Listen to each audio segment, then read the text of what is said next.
Friends, आपके भी blouse या सूट का गला है वो आगे की तरफ झुकता है और आपने बहुत कोशिश कर ली है लेकिन सही नहीं हो रहा है, तो आप इस वीडियो को पूरा देखिए। इसमें मैं आपके लिए डिटेल से समझाऊंगी। तो आइए वीडियो को शुरू करते हैं और सीखते हैं। तो फ्रेंड्स देखिए, पहले हम ब्लाउज की मार्किंग कर लेते हैं। देखो, ये हमारे पास ब्लाउज का कपड़ा है और इसमें से हम 36 साइज के ब्लाउज की कटिंग करेंगे। तो देखो, पहले आपको कपड़े को इस तरीके से फोल्ड करना है। आप जितने साइज का ब्लाउज बना रहे हैं उसका आप चौथाई भाग निकालेंगे और उसमें कम से कम 1.5 या फिर 2 इंच का मार्जिन एक्स्ट्रा छोड़ेंगे। तो देखो, ये हम 36 साइज का ब्लाउज कट करेंगे। तो यहाँ पर मैं कपड़े को फोल्ड कर रही हूँ 11 इंच, यानी कि मैंने कपड़े को 2 इंच एक्स्ट्रा रखा है मार्जिन के लिए। तो देखो, इस तरीके से आप नाखून से इसमें प्रेस करेंगे और एक्स्ट्रा कपड़े को आप कट कर देंगे। ये कपड़ा हमारा आस्तीन के लिए काम आएगा।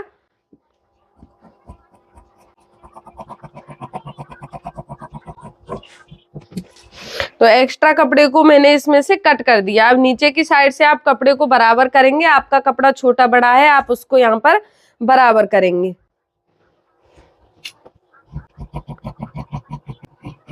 तो ये हमारा है सिंपल ब्लाउज। तो इसमें मार्जिन हम नीचे की साइड में थोड़ा ज्यादा रखेंगे। तो देखो, यहाँ पर मैं निशान लगा रही हूँ 1.25 इंच का। आप इसमें 1.5-2 इंच का मार्जिन रख सकते हैं। और इस निशान को इस तरीके से हम सीधा करेंगे। तो देखो, क्या है, ये हमारा नीचे की साइड से तुरपाई के लिए फोल्ड होता है, तो उसके लिए मार्जिन आपको कम से कम 1.5 इंच रखना होगा। फिर आप लेंथ का निशान लगाएंगे। जितनी लेंथ का ब्लाउज बना रहे हैं उससे आप आधा इंच एक्स्ट्रा रखेंगे। तो देखो, ये मैं बनाऊंगी 13 इंच का कंप्लीट। तो मैं निशान लगा रही हूँ यहाँ पर 13.5 इंच का, क्योंकि आधा इंच इसमें सिलाई मार्जिन है ऊपर की साइड का। और इस लाइन को हम सीधी ड्रॉ कर देंगे और एक्स्ट्रा कपड़े को आप इस तरीके से फोल्ड करेंगे। तो देखो, हम इसके शोल्डर का निशान लगाएंगे। वो मैं यहाँ पर लगा रही हूँ 5.5 इंच का। और इसमें गले की चौड़ाई में रखूंगी यहाँ पर 2.25 इंच। 2.25 इंच से आपको ज्यादा नहीं रखना है, नहीं तो आपका गला है वो कंधे से खिसकेगा। और गले की लेंथ का निशान मैं यहाँ पर लगा रही हूँ 6.25 इंच का। गले की चौड़ाई आप नीचे की साइड से कम 2.5 इंच ले सकते हैं, क्योंकि नीचे की साइड से अगर आप थोड़ा ज्यादा चौड़ा रखेंगे तो उसमें क्या है कि शेप अच्छी आएगी, यानी कि आपके गले की जो गोलाई है बिल्कुल अच्छी तरीके से आ जाएगी। तो नीचे की साइड से थोड़ा आप चौड़ा ही रखें और इस तरीके से तिरछी लाइन ड्रॉ करेंगे और उसमें आप गोलाई की शेप देंगे। तो देखो, इसमें आर्म होल का निशान लगाएंगे हम 6.25 इंच का। और इसमें भी आप गोलाई की शेप देंगे इस तरीके से। तो फ्रेंड्स देखिए, हमारा ये गले का और आर्म होल का मार्किंग यहाँ पर कंप्लीट हो गया है। तो देखो, यहाँ पर अब आपको इसकी फिटिंग का निशान लगाना है। तो आप 9 इंच से 2 पॉइंट ज्यादा का निशान लगाएंगे, क्योंकि हुकाई की पट्टी के लिए भी आपको मार्जिन छोड़ना है। और नीचे की साइड में आपको 1.5 इंच एक्स्ट्रा रखना है। बैक वाले पार्ट से फ्रंट वाले पार्ट को आपको एक्स्ट्रा कट करना है।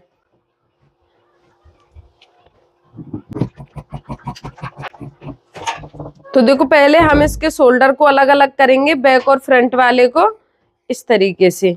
और फिर मैं यहाँ पर कटिंग कर देती हूँ आर्म होल की।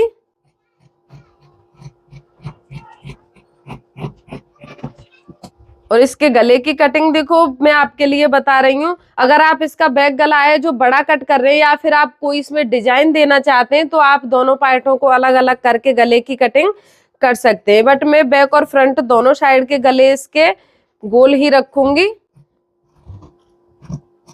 और बैक गला है वो मैं इसका बड़ा रखूंगी। तो देखो, अब हम आते हैं मेन पॉइंट पर, जो कि मैं आपके लिए बता रही हूँ। तो फ्रेंड्स देखिए, ये प्रॉब्लम बहुत से लोगों के साथ होती है कि उनका जो बैक गला है वो सामने की तरफ, यानी कि जैसे आप ब्लाउज को पहनकर चेक करते हैं तो आपका गला है देखो इस तरीके से, यानी कि पूरा ब्लाउज है आपका इस तरीके से सामने की तरफ झुक जाता है, यानी कि इसी वजह से आपके ब्लाउज की जो फिटिंग है बहुत बेकार लगती है। तो उसके लिए आपको क्या करना है, तो देखो, जैसे आपके ब्लाउज के अगर कंधे गिरते हैं तो आप इस तरीके से गले की तरफ शोल्डर को डाउन कर देते हैं। तो ये आपकी प्रॉब्लम है वो सॉल्व हो जाती है। यानी कि किसी की तो हो जाती है और किसी की ये करने के बाद भी प्रॉब्लम सॉल्व नहीं होती है, क्योंकि सभी महिलाओं की बॉडी है वो अलग अलग तरीके की होती है। यानी कि कुछ महिलाओं के जो शोल्डर है वो इसी तरीके से होते हैं, यानी कि ये तिरछा करने के बाद भी उनका जो शोल्डर है फिर भी गिरता है, तो उनके लिए डोरी लगानी पड़ती है। तो देखो इसके लिए भी मैंने वीडियो अलग से बना रखा है। अगर आपका ब्लाउज है वो कंधे से गिरता है तो उसके लिए आपको किस तरीके से कटिंग एंड स्टिचिंग करनी है, तो उसका वीडियो मेरे चैनल पर है, आप वहां से देख सकते हैं। तो देखो आपको क्या करना है, जैसे आप कटिंग करते हैं तो देखो इस तरीके से आपको आधा इंच का निशान लगाना है और अपने फ्रंट वाले पार्ट को आपको इस तरीके से कट करना है। यानी कि आप गले की तरफ से आप थोड़ा ज्यादा रखेंगे और आप आर्म होल की तरफ से कम रखेंगे। यानी कि गले की तरफ से आप 1.25 इंच लेंगे तो इधर की साइड से आप आधा इंच लेंगे। इस तरीके से आप तिरछे में कट कर देंगे। आप तिरछे में भी कर सकते हैं और देखो आप बिल्कुल स्ट्रेट में भी इसे कट कर सकते हैं। और आपका जो फ्रंट वाला पार्ट होता है, देखो ये आपका जो गला है इसी वजह से आगे की तरफ है वो झुकता है कि आप दोनों पार्टों को यहाँ से बराबर कट कर देते हैं। तो उसके लिए आपको करना क्या है, देखो बैक वाले पार्ट को इस तरीके से बड़ा छोड़ना है आधा इंच और फ्रंट वाले पार्ट को आपको छोटा कट करना है। वो आपको यहीं से करना है, ना कि नीचे से, ना फिर यहाँ से और कहीं से आपको कोई भी चेंजिंग नहीं करनी है। सिर्फ और सिर्फ आपको शोल्डर से थोड़ी सी चेंजिंग करनी है। देखो फ्रंट वाले पार्ट को आधा इंच छोटा रखेंगे और बैक वाले पार्ट को इस तरीके से आप बड़ा रखेंगे। बैक वाले पार्ट में इस तरीके की आपको कोई भी शेप नहीं देनी है, बिल्कुल सीधा रखेंगे। यानी कि इस तरीके से आपको झुकाव नहीं देना है। ये झुकाव आपको सिर्फ और सिर्फ फ्रंट वाले पार्ट में देना होता है। तो फ्रेंड्स देखिए, जैसे आप अपना ब्लाउज बना रहे हैं हाई नेक वाला या फिर आप अपना ब्लाउज बना रहे हैं कॉलर वाला, तो देखो ये तो उसमें तो आपको ये 100% बैक वाले पार्ट को बड़ा कट करना है। बट आप अपना ब्लाउज बना रहे हैं, जैसे आप गोल गला बना रहे हैं या फिर आप कोई भी शेप का गला बना रहे हैं, यानी कि कोई भी डिजाइन का गला बना रहे हैं, तो उसके लिए अगर आप ये नहीं देते हैं तो कोई प्रॉब्लम नहीं है। बट अगर किसी का गला है वो आगे की तरफ झुकता है तो उसे तो 100% इसी तरीके से कटिंग करनी होगी, तब जाके आपकी जो ब्लाउज की प्रॉब्लम है ये सॉल्व हो पाएगी। नहीं तो आप कितनी भी कोशिश करेंगे आपके ब्लाउज की प्रॉब्लम है वो सॉल्व नहीं होगी।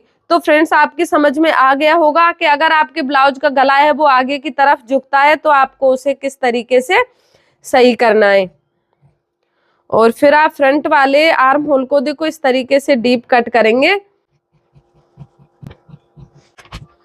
और टक्स का निशान लगाना तो आपको आता ही होगा, बट फिर भी मैं आपके लिए बता देती हूँ। देखो ये सभी साइज में आपको इतना ही लेना है। यहाँ से आप 4 इंच का निशान लगाएंगे और टेप को इस तरीके से आप सीधा रखेंगे और यहाँ पे निशान लगाएंगे आप 10.5 इंच का और इस निशान को आप इस तरीके से सीधा करेंगे। ये तो आपको नीचे वाली टक्स का निशान लगाकर कंप्लीट करना है। इस तरीके से दोनों साइड से आधा आधा इंच इसमें आपको मार्जिन रखना है और इस तरीके से अपनी सिलाई को लगाकर आपको कंप्लीट कर देना है। ये आपको आता ही होगा कि आपको टक्स की सिलाई है वो किस तरीके से लगानी है, बट फिर भी मैं आपके लिए समझा रही हूँ। देखो आपको टेप को इस तरीके से रखना है। मुझे देखो इस टॉपिक पर कमेंट आ रहे थे कि मैम हम हर साइज में टक्स का निशान है वो सेम लगा सकते हैं कि नहीं। तो फ्रेंड्स हाँ, आप हर साइज में यहाँ से सेम लगा सकते हैं। देखो आपके ब्लाउज का चाहे जो भी साइज है, यहाँ से आप ब्लाउज की चौड़ाई को रखेंगे 4 इंच, यानी कि आप यहाँ से टक्स की चौड़ाई को रखेंगे 4 इंच और इस तरीके से आप यहाँ पर टेप को रखेंगे और दोनों साइड में आप 2-2 इंच का निशान लगाएंगे। तो देखो ये आप गैप आप सभी साइज में 2-2 इंच का रख सकते हैं, यानी कि ये आपको यहाँ पर ज्यादा गैप रखने की जरूरत नहीं है, नहीं तो आपके ब्लाउज का वो पफ है वो अच्छी तरीके से नहीं बन पाएगा। तो यहाँ पर आपको ध्यान देना है, ये 2 इंच पर ही निशान लगाना है और इस तरीके से इस निशान को लगाकर आपको कंप्लीट कर देना है। और फिर आप आर्म होल की तरफ निशान लगाएंगे 2 इंच का और इसको भी आप ऐसे मिलाएंगे। तो देखो मार्जिन आपको सब में इस तरीके से बराबर छोड़ना है, यानी कि ये जो नीचे वाली टक्स होती है इसमें आपको थोड़ा ज्यादा मार्जिन रखना है, बाकी की सब में आपको ज्यादा मार्जिन रखने की जरूरत नहीं है।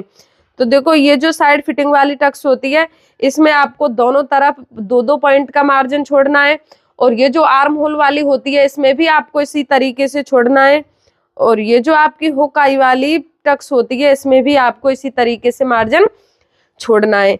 तो फ्रेंड्स देखो यहाँ पर ये जो टक्स की लंबाई मैंने ली है 10.5 इंच। अगर आप छोटे साइज का ब्लाउज बना रहे हैं तो उसके लिए देखो आप यहाँ पर निशान लगा लेते 9.5 इंच का, बट ये ब्लाउज 36 साइज का है तो मैंने निशान लगा लिया है 10.5 इंच का। तो देखो बड़े साइज में अगर हम 9.5 इंच का निशान लगाते हैं टक्स का, तो वो टक्स है थोड़ी ऊपर की साइड में चढ़ी हुई दिखाई देती है, यानी कि ब्लाउज पहनने के बाद है उसकी फिटिंग थोड़ी अच्छी नहीं आती है। तो इस वजह से मैंने यहाँ पर इसका निशान है वो 10.5 इंच का लगाया है। तो फ्रेंड्स ये आपकी समझ में आ गया होगा कि आपके ब्लाउज का गला है वो सामने की तरफ झुक रहा है, तो आपको उसे कैसे सही करना है, कैसे नहीं करना है। अगर आपका भी गला है वो इस तरीके से झुकता है तो आप मेरे पॉइंट को फॉलो करके जरूर देखें, आपकी समस्या है वो 100% दूर हो जाएगी। तो फ्रेंड्स आप मुझे कमेंट में बताएं कि आपकी समस्या दूर हुई है कि नहीं हुई है। अगर आपसे फिर भी दूर नहीं हुई है तो आप मुझे कमेंट जरूर करें, मैं आपके लिए फिर से समझाने की कोशिश करूंगी। तो फ्रेंड्स आज का वीडियो बस इतना ही है। अगर आपको मेरा वीडियो पसंद आया है तो आप इसी तरीके के नए नए वीडियो देखने के लिए हमारे चैनल को सब्सक्राइब जरूर कर लें, जिससे आप लोगों तक हमारे वीडियो पहुंच सके और आपके लिए थोड़ी हेल्प मिल सके। तो फ्रेंड्स मिलते हैं नेक्स्ट वीडियो में, तब तक के लिए धन्यवाद।